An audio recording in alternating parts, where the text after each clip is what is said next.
सुखदेव जी राजा परीक्षित से कह रहे हैं कि हम चलते हैं नारद जी और युधिष्ठिर जी के पास। दोनों के बीच धर्म की चर्चा हो रही है। ये धर्म क्या है?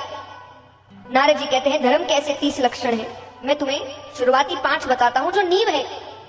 अगर नींव कमजोर होगी तो इमारत टिक नहीं पाएगी ज्यादा समय तक। और आज उपरा उपरी धर्म की बातें बहुत कर रहे हैं, धर्म ये है, ऐसा है, वैसा है, ऐसे बचाएंगे। नींव कमजोर है तो पहले नींव मजबूत करिए अपनी। तो सबसे पहला लक्षण है धर्म का सत्य। जितना हो सके सत्य की राह पर चलो।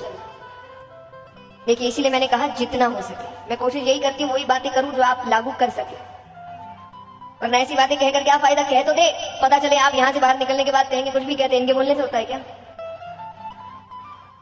तो इसीलिए जितना हो सके सत्य की राह पर चलो।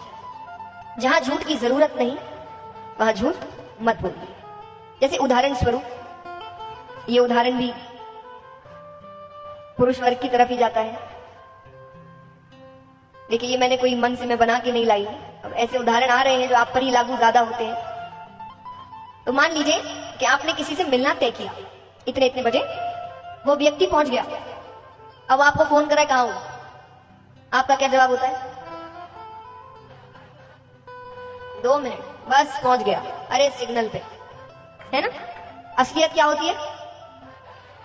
घर से नहीं निकले अभी तक। यहां झूठ की जरूरत है? सामने वाला 2 बात तो सुनाएगा ना, सुन लेना, कौन सा बहुत पहाड़ टूट जाएगा। यहां पर झूठ की जरूरत नहीं है, पर फिर भी हम बोलते हैं। अब आपको लग सकता है इतने से झूठ से क्या ही फर्क पड़ता है। पड़ता है। कैसे पड़ता है भविष्य में मैं आपको समझाती हूं। ये सब छोटे छोटे झूठ है। व्यक्ति झूठ क्यों बोलता है पहले तो बताइए? सच से बचने के लिए। सच से बचने के लिए, कि सच से बच जाए तो झूठ बोलता है। अब छोटे मोटे झूठ चलते हैं, इतना फर्क नहीं पड़ता, ये हमें लग रहा है, पर वो भविष्य में कैसे फर्क पड़ता है वो बता रही हूं। ये छोटे मोटे झूठ, अगर व्यक्ति सही में ताकतवर हुआ, समझदार हुआ मानसिक तौर से, तो छोटे मोटे झूठ फिर भी चल गए। लेकिन ये क्यों नहीं चल पाते? कि जब आप छोटे छोटे सच का सामना नहीं करते, आपके शरीर को, आपके दिमाग को छोटे छोटे सच का सामना करने की आदत नहीं होती, तो जब जिंदगी का सच सामने आता है तो शरीर साथ छोड़ देता है, मुझसे नहीं हो रहा। जिसको आज हम, जब आप साइंटिफिक तौर से कहिए तो पैनिक अटैक्स कहते हैं, एंजाइटी कहते हैं, स्ट्रेस कहते हैं। कि किसी का शरीर कांपने लगता है, किसी को पसीने छूटने लगते हैं, किसी को चक्कर आने लगता है, किसी का सर दर्द होने लगता है। क्या है ये? शरीर बोल रहा है मुझसे नहीं हो रहा, मुझे आदत नहीं है। तो आदत नहीं है ना, क्योंकि छोटे छोटे झूठ से तो आप बच जाते थे, भाग जाते थे, कभी सामना नहीं किया। और आज इतना बड़ा सच सामने आया है, बड़ा क्या, जिंदगी का सच जो आपके कंट्रोल में नहीं है। जिन सच से आप बच निकलते हो आपके कंट्रोल की चीजें हैं। जब आपके कंट्रोल से बाहर की चीजें आती है, आप बच नहीं निकल पाते, तब शरीर कहता है मुझे इस चीज की आदत नहीं है। तब व्यक्ति बिखरने लगता है, टूटने लगता है। इसीलिए जरूरी है जिंदगी के छोटे छोटे सच का सामना करिए। जहां झूठ की जरूरत नहीं वहां पर झूठ मत बोलिए। तो सबसे पहला लक्षण है सत्य। दूसरा लक्षण है दया, जो मेरे हिसाब से मनुष्यों में तो खत्म ही हो गई। हमसे ज्यादा तो मुझे लगता है जानवरों में दया बची है। कि आज रास्ते में कुछ गलत होता देख, वो कम से कम भौंकते तो है। हम तो उतना भी नहीं करते। और कई लोग इस पर भी तर्क देते हैं कि हम में तो इतनी दया है कि हम देख ही नहीं पाते, इसलिए चले जाते हैं। चलो फिर भी ये बात 1% के लिए मान भी ली जाए, पर आजकल तो वो भी नहीं होता। वहीं खड़े रहते हैं, देखते रहते हैं, और साथ ही साथ एक और क्रूरता का कार्य करते हैं। क्या करते हैं? वीडियो बनाते हैं। देखिए एक बार सुनने में इस बात पर हंसी आती है, पर एक बार शांति से बैठकर सोचिए, इंसानियत कहां जा रही है?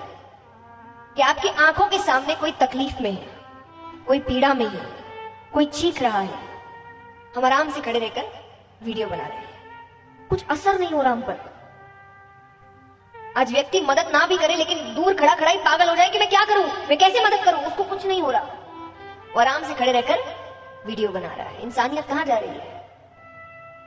मैं नहीं कहती कि आप अपनी जान को जोखिम में डाल के मदद करिए किसी की, पर कितनी बार ऐसा होता है कि हमारे सामने गलत काम होता है, जब हमको पता है कि सिर्फ हमारा आवाज उठा देना उस कार्य को वही रोक देगा, हम उतना भी नहीं करते। हमें क्या, हमें क्या? तो याद रखना, दुनिया गोल है, चीजें घूम कर आती है। आज किसी को मदद की जरूरत है, उसकी आंखें ढूंढ रही है कोई मेरी मदद कर दे, और आप सामने से ये सोचते हुए जा रहे हैं मुझे क्या। किसी दिन आपको भी मदद की जरूरत पड़ेगी, आपकी आंखें भी ढूंढ रही होगी कोई मेरी मदद कर दे, तब सामने से लोग यही सोचते हुए जा रहे होंगे हमें क्या। ये दुनिया गोल है, एक एक चीज घूम कर आती है। और सच्ची बात है, एक गलत कार्य भी आपका घूम कर आता है। एक बार एक कंपनी के बॉस है, मूड खराब है किसी बात पर, अब गुस्सा आ रहा है, किस पर उतारे। सामने कर्मचारी आता है कार्य लेकर, कुछ खास गलती है भी नहीं वो जो फाइल लेकर आया है उसमें, पर उसको तो गुस्सा आ रहा है ना, उसको गुस्सा उतारा, उसने उस छोटी सी गलती के लिए उसको एक थप्पड़ लगा दिया। ये सब काम मुझे करना पड़ता है, मैंने तुम लोगों को रखा क्यों है। अब उसको काम की जरूरत है, नहीं होती तो शायद उसने भी थप्पड़ लगा दिया होता। कुछ कर नहीं सकता, चला गया चुपचाप वहां से। अब उसको गुस्सा आ रहा है, वो घर गया, खाने बैठता है, पत्नी ने भोजन ला कर दिया, ये अच्छा नहीं, वो अच्छा नहीं, ऐसा नहीं वैसा नहीं, जोर जोर से चिल्लाने लगा, पूरा गुस्सा अपना पत्नी पर उतार दिया। शांत हो गया। अब किसको गुस्सा आ रहा है, पत्नी को, वो पति पे नहीं उतार पा रही, उसके सामने से उसका बड़ा बेटा जा रहा है, उसने उसको एक थप्पड़ लगा दिया। अब किसको गुस्सा आ रहा है, बड़े बेटे को वो मां पे उतार नहीं सकता, उसके सामने नीचे उसका छोटा भाई खेल रहा है, उसने उसके सर पर एक थप्पड़ लगा दिया, ये खिलौने बिगाड़ के रखता है, पूरे घर में ऐसे करके रखता है। अब किसको गुस्सा आ रहा है, छोटे बेटे को। अब घर में कोई बचा नहीं जिसपे वो गुस्सा उतार सके, तो वो घर से बाहर जाता है तो सामने कुत्ता है, उसने कुत्ते को ही लात मार दी। वो कुत्ता डर के मारे भागता है, चोट लगी ना उसको, तो वो डर के मारे भागते भागते वो एक व्यक्ति से टकराता है। अब एक व्यक्ति से चोट लग चुकी है, दूसरे से टकराते ही उसको लगा ये मुझे कुछ करे, इससे पहले उसने उसको काट लिया। वो व्यक्ति कौन था, बॉस। आपका एक गलत थप्पड़ भी आपके पास घूमकर, अब चलिए ये तो कहानी है, इसमें एक दिन में ही सब कुछ हो गया। जिंदगी ऐसी नहीं है, जिंदगी में समय लगता है, 1 साल बाद, 2 साल बाद, 5 साल बाद, 10 साल बाद, 20 साल बाद, पर घूम कर आएगा। इसीलिए मैं हमेशा कहती हूँ, कई बार जीवन में ऐसी परिस्थितियां आती है और व्यक्ति को लगता है कि ये मेरे साथ क्यों, मैंने ऐसा क्या किया। आप देख रहे हैं 6 महीने की बातें, वो 20 साल 25 साल पहले के कर्म आपके सामने आ रहे हैं, वो आपको याद नहीं है।